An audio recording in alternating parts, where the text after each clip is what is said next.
नमस्कार दोस्तों, स्वागत है आप सबका। टाटा पावर के बारे में बात करेंगे और आज के ट्रेडिंग सेशन में जैसा आपने देखा कि मार्केट के ओपन होते ही एक बहुत बड़ी गिरावट आई थी 100 से 125 पॉइंट की, और वो सडन गिरावट थी। उसके बाद से मार्केट रिकवर करता हुआ दिखा है और अपने ओपनिंग प्राइस पे ही, मतलब जो निफ्टी है और सेंसेक्स है, जैसे निफ्टी 22,400 के आसपास ट्रेड कर रहा है और सेंसेक्स 74,000 पे अभी कंसोलिडेट कर रहा है। एक तरीके से अभी सस्टेन करने में फंसा हुआ है। ये स्टेबल जो तरीका है ये यहाँ पे मार्केट में इसलिए आया क्योंकि ग्लोबल न्यूज़ सही नहीं आए। पिछले ही दिन के जो अमेरिकी बाजार थे, यूएस मार्केट था, वहां पे भी डाउनफॉल देखा गया।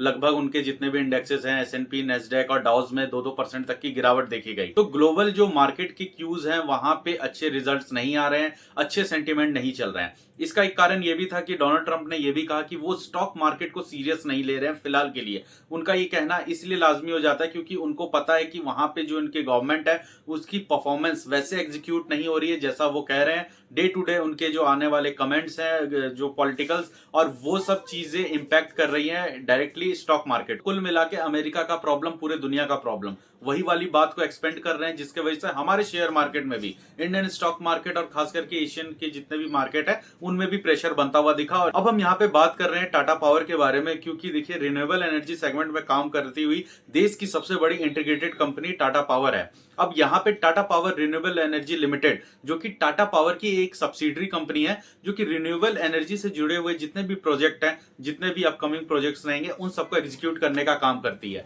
हालांकि कुछ समय पहले ही, ज्यादा 2 महीने पहले ही आपने एक न्यूज को भी सुना होगा। यहाँ पे टाटा पावर रिन्यूएबल एनर्जी की तरफ से ये कहा गया था कि आने वाले 5 सालों में हम 90,000 करोड़ से ज्यादा का इन्वेस्टमेंट करेंगे क्लीन एनर्जी की तरफ। अब वो रिन्यूएबल एनर्जी में सोलर एनर्जी के थ्रू भी हो सकता है। इसमें ये सारे एनर्जीज को मिक्स करके चलेंगे, जिसमें solar energy, wind energy, hydro energy और कुछ क्लीन एनर्जीज पे भी बात होगी, जहां पे हाइड्रोजन है जो कि फ्यूचर का एक फ्यूल है। तो इन सब चीजों पे टाटा पावर ने काफी अच्छे से एग्जीक्यूट करने का प्लान दिखाया था। अब वहां पे क्या हुआ कि पिछले 5 महीनों में शेयर मार्केट में काफी ज्यादा गिरावट आई, जहां पे शेयर प्राइस भी अपने ऑल टाइम हाई 495 रुपीज से डाउन होके 323 रुपीज तक आ गया था, जहां पे अभी शेयर प्राइस आप देख सकते हैं 351 रुपीज, 350 के आसपास चल रहा है। अब ये जो 350 का शेयर प्राइस है, यहाँ पे इतने बड़े गिरावट के बाद, जो कि 35 से 40% तक की गिरावट आई है, अब यहाँ पे ये शेयर प्राइस क्या जस्टिफाई करता है अभी भी, या इसमें और एक बड़ा डाउनफॉल हमें देखने को मिलेगा? और सबसे बड़ी बात है, जो इन्वेस्टर है या इन्वेस्टेड है उसको अभी इस शेयर में क्या करना चाहिए? देखिए, टाटा पावर का शेयर प्राइस अगर आप अभी देखें तो इस वक्त भी थोड़े पी रेशियो के हिसाब से हल्का महंगा जरूर है, क्योंकि जो पिछला क्वार्टर रिजल्ट आया वो पिछले क्वार्टर रिजल्ट के हिसाब से मिला जुला आया, मतलब बहुत बड़ा आउटस्टैंडिंग क्वार्टर रिजल्ट नहीं था। लेकिन फिर भी एक बात हमें समझनी होगी कि ये जो दिसंबर का क्वार्टर रिजल्ट जो जनवरी में आया है, यहाँ पे दिसंबर, नवंबर और सितंबर, ये जो पीछे के 3 महीनों का क्वार्टर रिजल्ट है ये दिखाया गया। जबकि पीछे के इन 3 महीनों में सेंट्रल इंडिया और ईस्ट इंडिया के तरफ से जो मानसून का खबर था, इसके वजह से पावर जनरेशन और पावर डिस्ट्रीब्यूशन में काफी ज्यादा दिक्कतें हुई,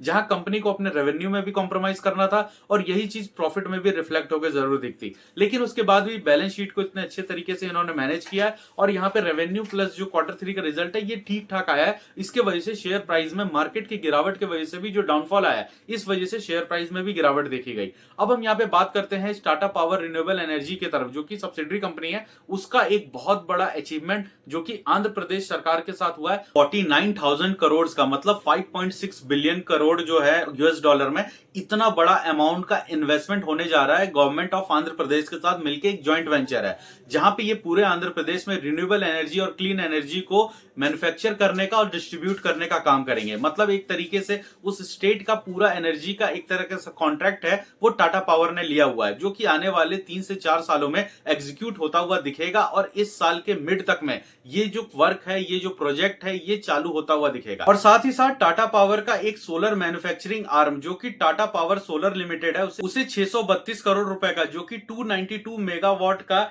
डीसीआर सोलर मॉड्यूल जनरेट करने के लिए पैनलिंग बनता है, उसका भी ऑर्डर मिला है। और वहीं पे अगर हम आसाम गवर्नमेंट के साथ देखें, जो कि पिछले ही महीने इसका एग्जीक्यूशन हुआ है, वो 35,000 करोड़ का है, जो कि 5,000 मेगावाट का 300 बिलियन रुपीस का एक बहुत बड़ा ऑर्डर है।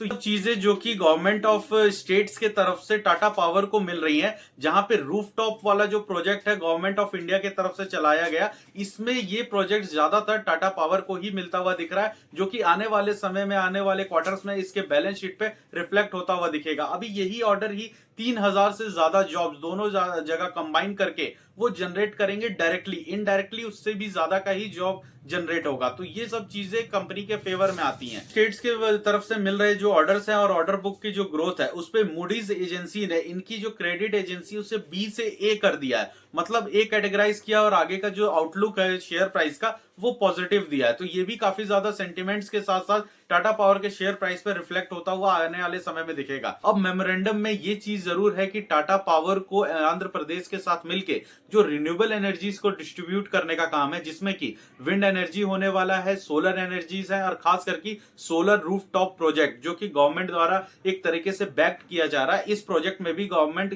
टाटा पावर को काफी ज्यादा अप्रिशिएट कर रही है। अब यहाँ पे समझने वाली एक चीज है, जैसे कि आप हमारे अगर वीडियोस को फॉलो करते हैं तो हमने सुजलॉन एनर्जी पे भी काफी ज्यादा वीडियोस बनाया था, जहां मैंने ये कहा था कि जैसे एनटीपीसी है, एनटीपीसी की ग्रीन सब्सिडरी है, एनटीपीसी ग्रीन, वो रिन्यूएबल एनर्जी में काम करती है, जहां विंड टर्बाइंस लगाने के लिए एनटीपीसी ग्रीन ने 1400 मेगावाट तक का एक कॉन्ट्रैक्ट सुजलॉन एनर्जी को दिया था, जहां सुजलॉन ने इसे विंड टर्बाइंस बना के दिए थे। एनटीपीसी ग्रीन अपने ब्रांडिंग के साथ उसे एस्टेब्लिश कर रही है। यही चीज टाटा पावर में भी हमें देखने को मिल सकता है, क्योंकि इतनी जल्दी विंड एनर्जी में एग्जीक्यूशन लाना किसी भी बड़े कंपनी के लिए, खास करके लास्ट वीडियो में मैंने बताया था जेएसडब्ल्यू भी विंड एनर्जी सेगमेंट में आना चाह रहा है, लेकिन अभी पूरा प्लांटेशन सेटअप करने से अच्छा जो नए ऑर्डर्स मिल रहे हैं उसे जो कंपनी पहले से प्रीफिक्स तरीके से काम कर रही है ऑन ग्राउंड में और एग्जीक्यूशंस उसके बेटर हो रहे हैं, इसी वजह से सुजलॉन एनर्जी का ऑर्डर बुक है वो काफी ज्यादा बढ़ रहा है। वही चीज टाटा पावर में भी देखने को मिलेगा कि वो अपने विंड के कॉन्ट्रैक्ट सुजलॉन को देंगे। इसी तरीके से एनटीपीसी ने भी दिया था और जेएसडब्ल्यू भी आने वाले समय में उसे दे सकता है। यहाँ पे आप टाटा पावर के मार्केट कैप को देख सकते हैं, जो कि इस समय 1,12,000 करोड़ के आसपास है। जब ये अपने ऑल टाइम हाई प्राइस पे गया था तब ये 1.5 लाख करोड़ को भी पार कर चुका था, लेकिन इस समय मार्केट कैप कम हो गया है। अगर करंट प्राइस को आप देखें तो अभी 351 चल रहा है, जिसमें ऑल टाइम हाई 495 रुपीज का। अगर आप स्टॉक का पी वैल्यू देखेंगे तो 29 का है, जो कि अब काफी ज्यादा फेयर की तरफ आ रहा है। पहले यही पी वैल्यू 45 से ऊपर चला गया था और ज्यादा महंगा भी हो चुका था। यहाँ पे जो बुक वैल्यू है वो 100 रुपए का है, मतलब अपने बुक वैल्यू से 3 टाइम्स ही महंगा चल रहा है। पहले अपने बुक वैल्यू से 4 to 5 टाइम्स महंगा चल रहा था और उस समय बुक वैल्यू भी इसकी 90 से 95 का था। तो यहाँ पे Q3 के रिजल्ट की बात करें तो दिसंबर में इसका जो टोटल रेवेन्यू और सेल्स आया था वो 15,391 करोड़ का था, जिसमें नेट प्रॉफिट आया है 1,188 करोड़, जो कि इसके पिछले क्वार्टर में 1,088 करोड़ के आसपास था। उसके मुकाबले काफी अच्छा है, क्योंकि जो सेम नेट प्रॉफिट आया है 1,188 करोड़ का, वो उसके Q2 में भी इसी के आसपास का रिजल्ट आया था, मतलब अपने Q2 को अचीव किया है। और सेकंड क्वार्टर में वही मॉनसून के वजह से इसमें थोड़ी सी डेप्रिसिएशन देखने को मिल गई थी। तो दोस्तों ये तो था टाटा पावर के शेयर से जुड़ा हुआ कुछ अपडेट और कुछ कंपनी के ऑर्डर बुक जो कि बड़े हैं। आगे आने वाले और भी अपडेट्स को आपके सामने रखेंगे। तो दोस्तों मिलते हैं अगले वीडियो में। नमस्कार।